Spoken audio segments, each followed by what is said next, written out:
परम सत्कार्योग गुरु प्यारी सात संगत जी, राधा स्वामी जी। संगत जी, ब्यास से एक बहुत ही गंभीर खबर सामने आई है जी, जिसे सुनकर हर दिल बेचैन हो उठेगा। इस वीडियो में हम आपको उसकी पूरी जानकारी देंगे जी।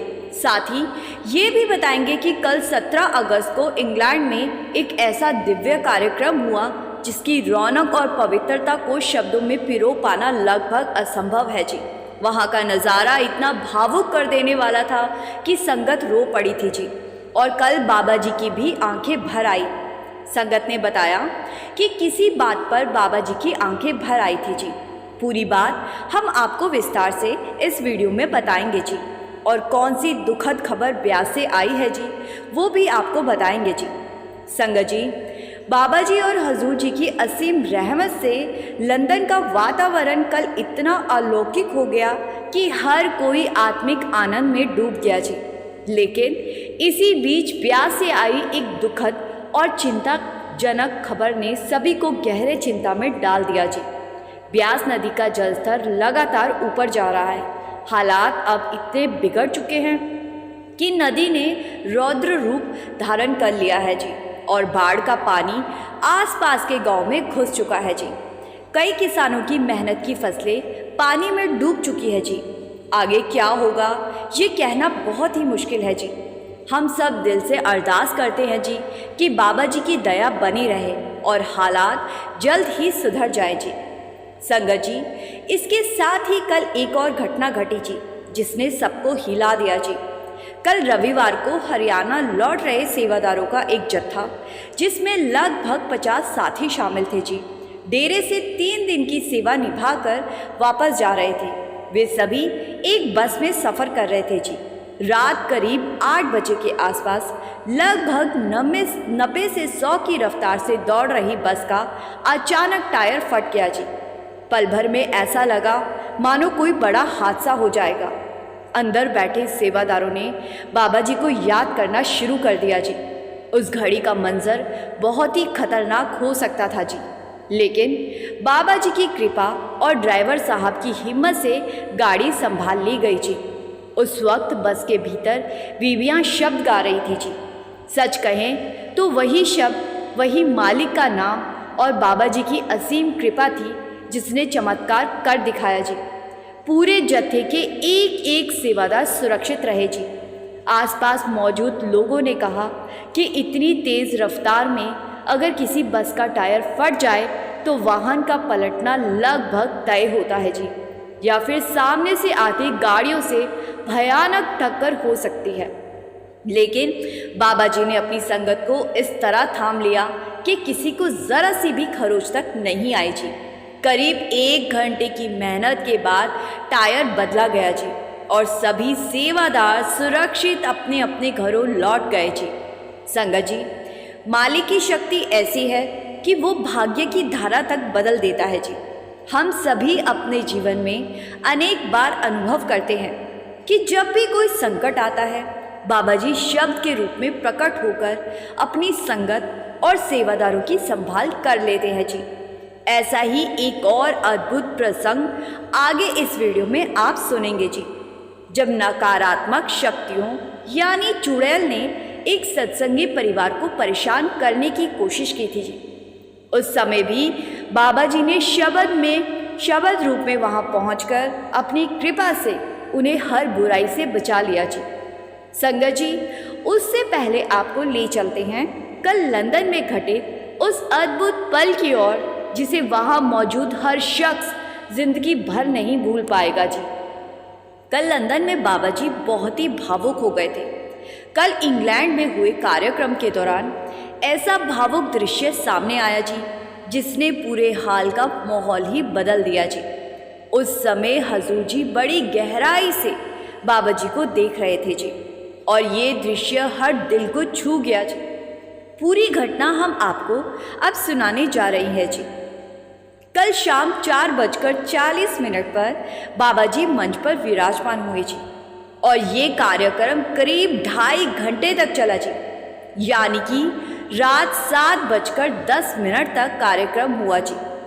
इस दौरान संगत ने भक्ति गीतों और कव्वालियों का भरपूर आनंद लिया जी।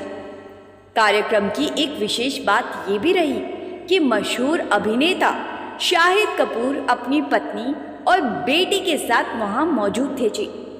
आपको याद होगा कि शाहिद कपूर कुछ हफ्ते पहले करीब 15-16 दिन पहले भी लंदन में बाबा जी के प्रोग्राम में अपने परिवार के साथ आए थे जी। ये कोई नई बात नहीं है जी, क्योंकि शाहिद कपूर बरसों से बाबा जी से जुड़े हुए हैं जी।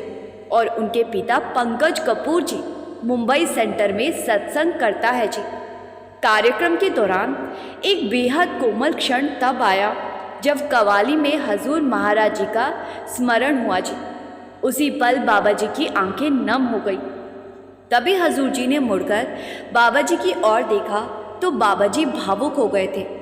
संगत के लिए ये क्षण किसी अनमोल धरोहर की तरह दिल में बस गया जी। इसके बाद सवाल जवाब का दौर शुरू हुआ जी, और वहीं पर एक प्रश्न ने पूरे माहौल को भावनाओं से भर दिया जी। किसी ने बाबा जी से सवाल किया, बच्चा तो मासूम था, उसने पिता की उंगली छोड़ दी, लेकिन पिता तो समझदार था, उसे तो सब पता था। इस पर बाबा जी का उत्तर सुनकर सबकी आंखें भर आई जी। बाबा जी ने फरमाया, इसीलिए तो बाप जगह जगह भागता है अपने बच्चों को वापस घर ले आने के लिए।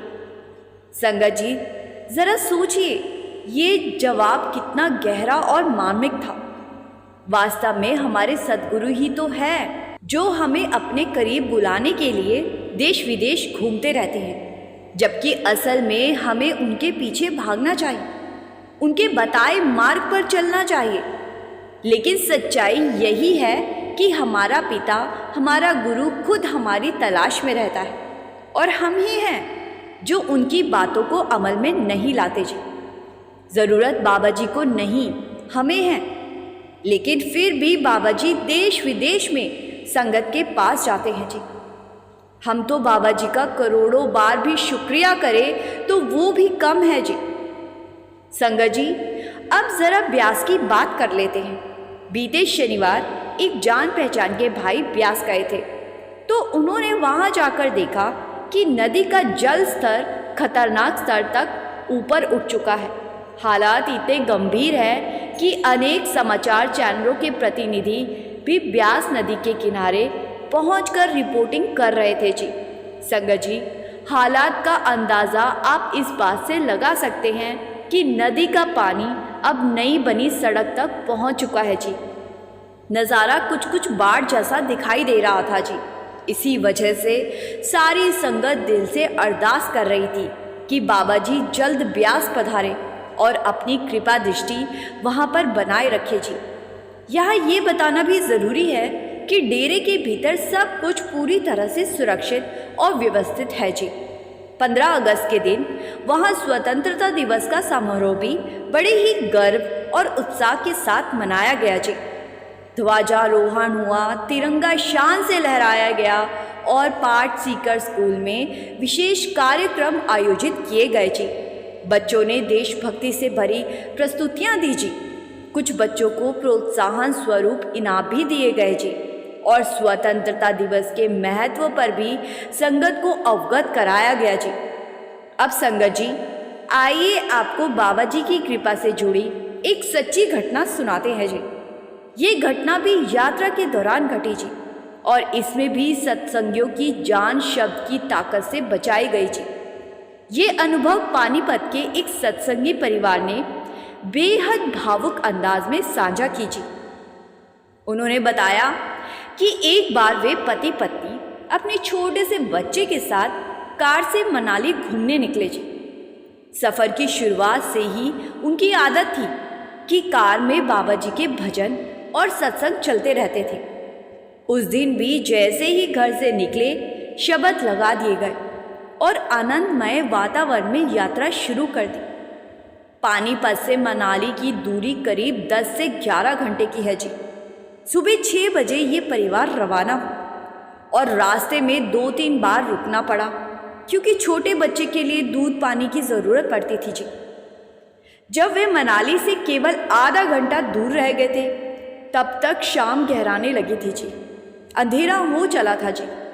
पहाड़ी इलाकों में अंधेरा जल्दी उतर आता है जी और वहाँ चारों ओर सन्नाटा फैल जाता है जी।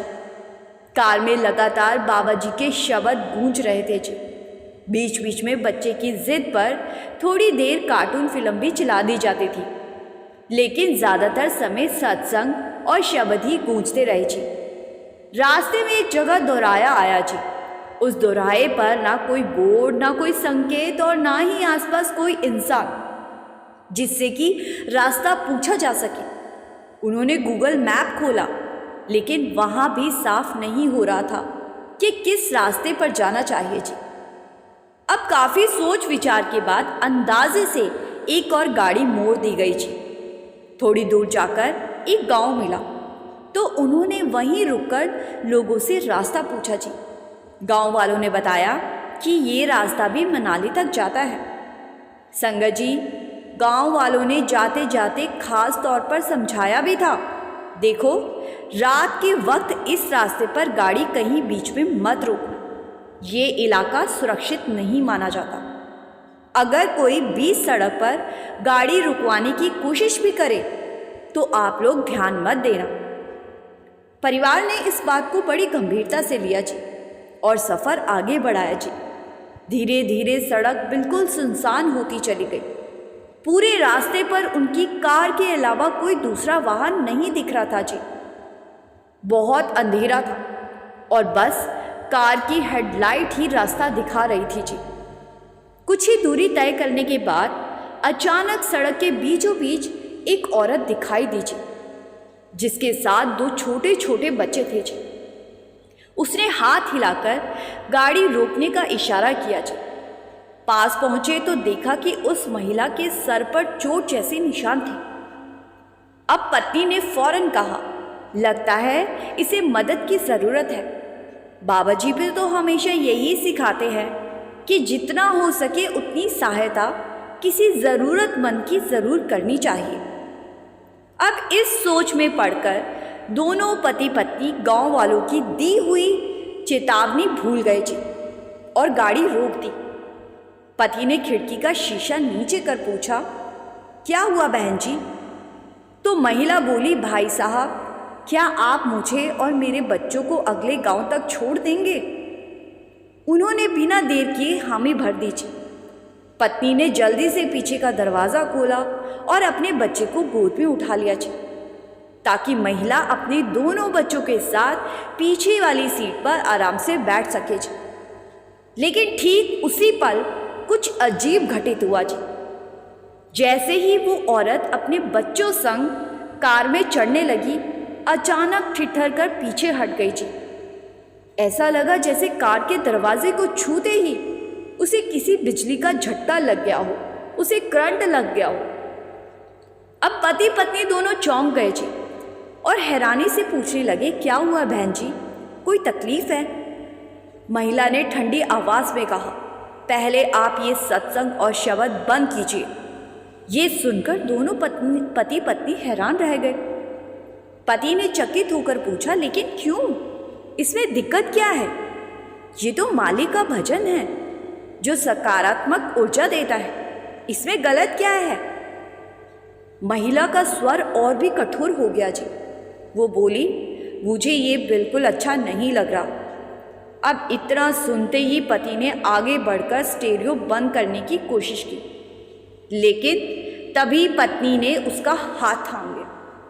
पत्नी ने दृढ़ और निडर आवाज़ में कहा, देखो बहन, अगर तुम्हें बैठना है तो बैठो, लेकिन ये शब्द बंद नहीं होंगे। ये हमारी कार है और इसमें क्या चलेगा ये हमारा निर्णय है। अगर ये तुम्हें पसंद नहीं तो कृपया कार से दूर हट जाओ। अब पत्नी की इतना सख्त स्वर में बोलते ही अचानक उस औरत के दोनों बच्चों ने जोर जोर से रोना शुरू कर दिया जी। लेकिन उनकी आवाज़ साधारण बच्चों की तरह नहीं थी। वो चीख किसी अनजानी, डरावनी और अलौकिक शक्ति की लग रही थी जी। अब जैसे ही उन बच्चों की चीखें गूंजी, पति पत्नी के रोंगटे खड़े हो गए जी। पूरा माहौल मानो इतना डरावना और असहज हो गया कि पति ने घबरा कर तुरंत गाड़ी में बज रहे भजनों की आवाज़ और तेज कर दी। जैसे जैसे शब्दों की ध्वनि गूंजने लगी, ऐसा प्रतीत हुआ मानो वो औरत और उसके बच्चे उस शक्ति को सह ही नहीं पा रहे थे। वे तीनों धीरे धीरे पीछे पीछे हटते जा रहे थे और कार में बैठने से साफ मना कर दिया। उसी क्षण पति पत्नी को गहराई से महसूस हुआ कि ये कोई साधारण इंसान तो नहीं है, बल्कि किसी नकारात्मक ताकत के रूप थे। उन्होंने बिना पल गवाए गाड़ी का दरवाज़ा बंद किया जी और पूरी रफ्तार से आगे निकल गए। करीब करीब 5 किलोमीटर तक उनके कानों में उन बच्चों की भयानक, अजीब और कंपा देने वाली चीखें गूंजती रही जी। डर के कारण उनके गले सूख गए थे जी, लेकिन गाड़ी रोकने की हिम्मत उनमें से किसी में नहीं थी जी। उन्होंने भजनों की आवाज़ इतनी ऊंची कर दी कि बाहर से आती चीखें दब जाए। बिना कहीं रुके वे सीधे मनाली पहुंचे जी और होटल में जाकर ही राहत की सांस ली। होटल के कमरे में पहुंचते पहुंचते उनकी धड़कनें इतनी तेज़ हो चुकी थी कि दोनों को कुछ देर तक खुद को संभालने में समय लगा जी। थोड़ी देर आराम करने के बाद ही वे सामान्य अवस्था में आ पाए जी। उस रात जब पति पत्नी ने इस पूरी घटना पर विचार किया तो उनके मन में एक गहरी सीख उतर गई जी। उन्हें स्पष्ट समझ आ गया कि अगर उस वक्त गाड़ी में बाबा जी के भजन और शब्द ना चल रहे होते तो शायद वे किसी खतरनाक शक्ति के चंगुल में फंस जाते। शब्दों की शक्ति ने उस रात मानो एक अदृश्य कवच का काम किया जी, जिसने उस नकारात्मक ऊर्जा को पास भी नहीं फटकने दिया। संगत जी, यही तो सच्चाई है। जहाँ मालिक का नाम लिया जाता है, जहाँ उसकी महिमा गाई जाती है, वहाँ किसी भी बुरी ताकत का प्रवेश संभव ही नहीं है जी।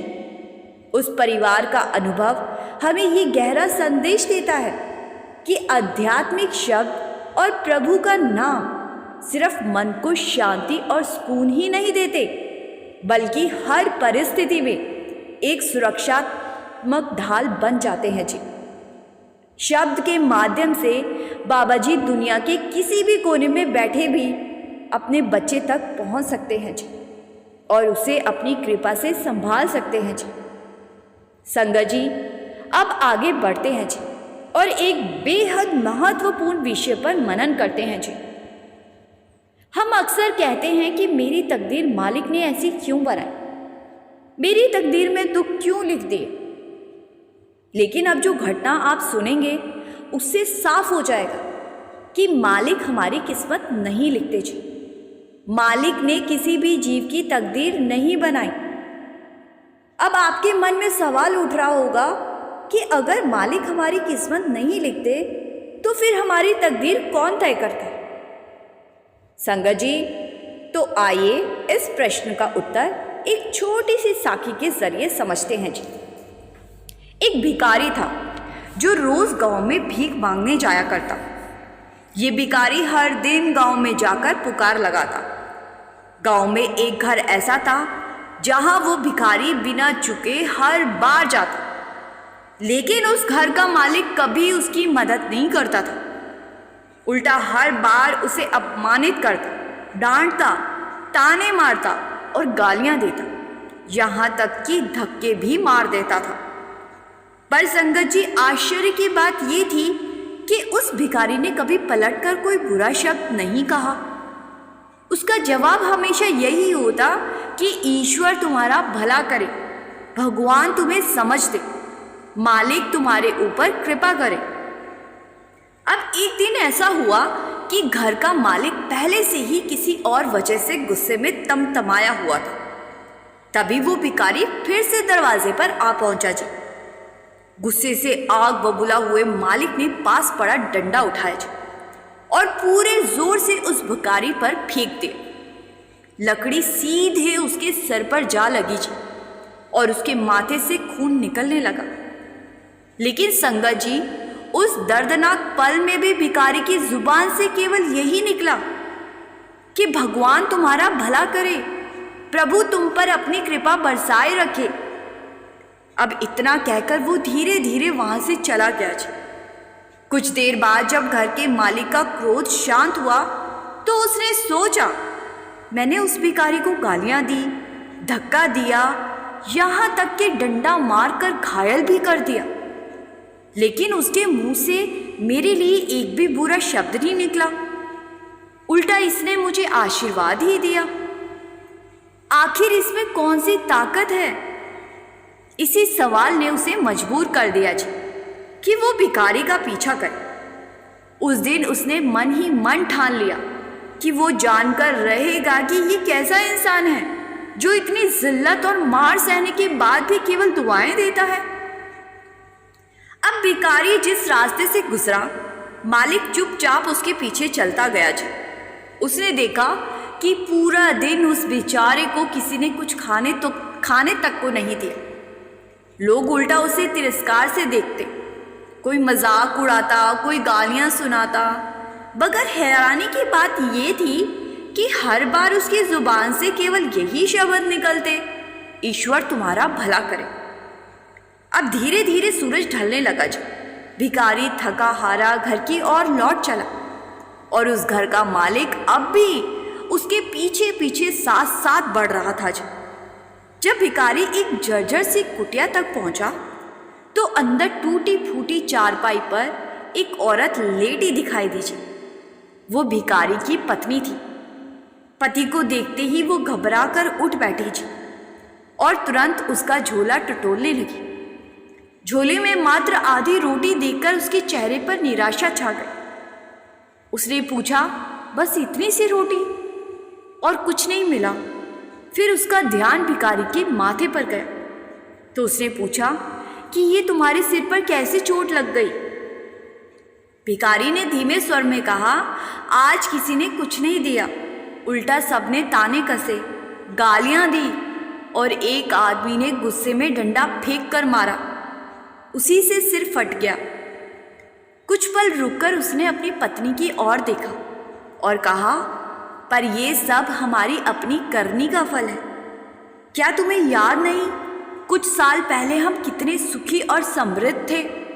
धन दौलत, घर बार, इज्जत सब कुछ था, लेकिन हमने कभी किसी जरूरतमंद की मदद ही नहीं की। कोई हमारे दरवाजे पर आता तो हम उसे डांटकर भगा देते। यहाँ तक कि अगर कोई भूखा कुत्ता भी रोटी की आस में मंडराता तो हम उसे पत्थर मारकर भगा देते। आज वही पुराने पाप हमारे जीवन को खा रहे हैं। उसकी बातें सुनकर बूढ़ी औरत की आंखें आंसुओं से भर आई जी। गहरी सांस लेते हुए उसने कहा, हाँ, सब याद है। कैसे भूल सकती हूँ उन पापों को? उस घमंड और निर्दयता की सजा ही आज हमें मिल रही है।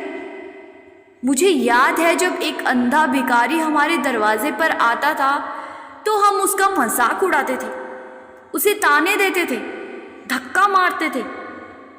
एक बार तो तुमने उसका कटोरा तक छीनकर जमीन पर फेंक दिया था।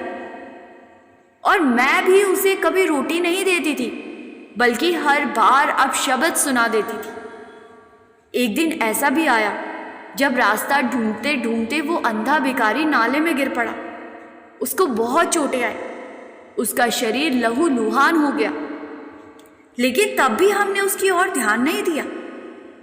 ये याद करते करते बूढ़ी औरत फूट फूट कर रोने लगी जी। कांपती आवाज में बोली, सचमुच हमारे ही कर्म हमें इस हालत तक ले आए हैं।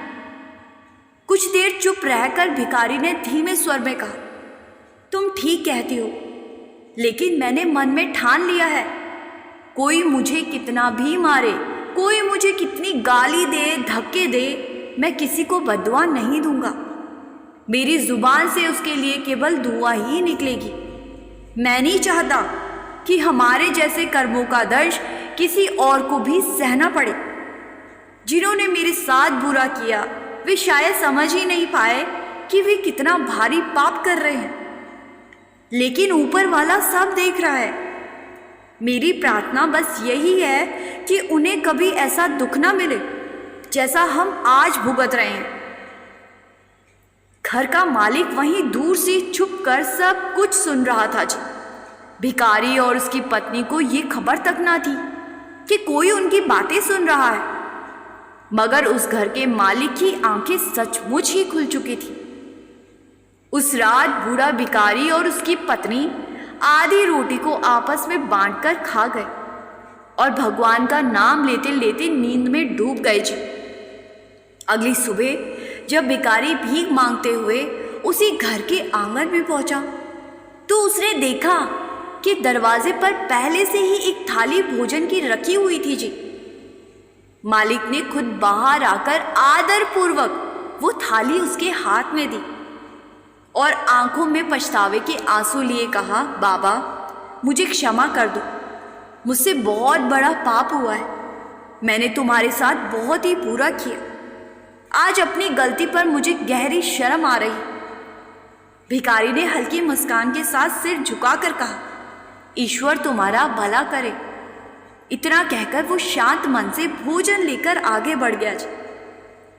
प्रिय संगत जी, इस घटना से हमें यही शिक्षा मिलती है कि परमात्मा किसी की किस्मत पहले से नहीं लिखता। हमारी नियति पूरी तरह हमारे कर्मों से बनती है जी। हर छोटा बड़ा कर्म, अच्छे या बुरे, सब ऊपर वाला दर्ज करता है जी और उसी के अनुसार हमें फल देता है जी। वही फल आगे चलकर किस्मत कहलाता है जी।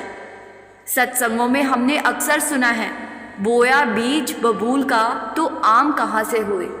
अर्थात कर्म बीज की तरह है और फल उसी का प्रतिबिंब। यदि बीज अच्छे और पवित्र होंगे तो परिणाम मधुर होगा, लेकिन यदि बीज ही बुराई के होंगे तो फल भी कड़वा ही निकलेगा जी। यही कारण है कि संत महात्मा हमेशा हमें समझाते हैं, अच्छे कर्म करो, नेक रास्ते पर चलो, दूसरों की भलाई करो। संगत जी, आपको ये साखी अच्छी लगी तो कमेंट में ज़रूर बताएं जी। और यदि आप इस चैनल पर नए हैं जी तो कृपया सब्सक्राइब करना ना भूलें जी और वीडियो को शेयर भी ज़रूर करें जी। गुरु प्यारी सात संगत जी, राधा स्वामी जी।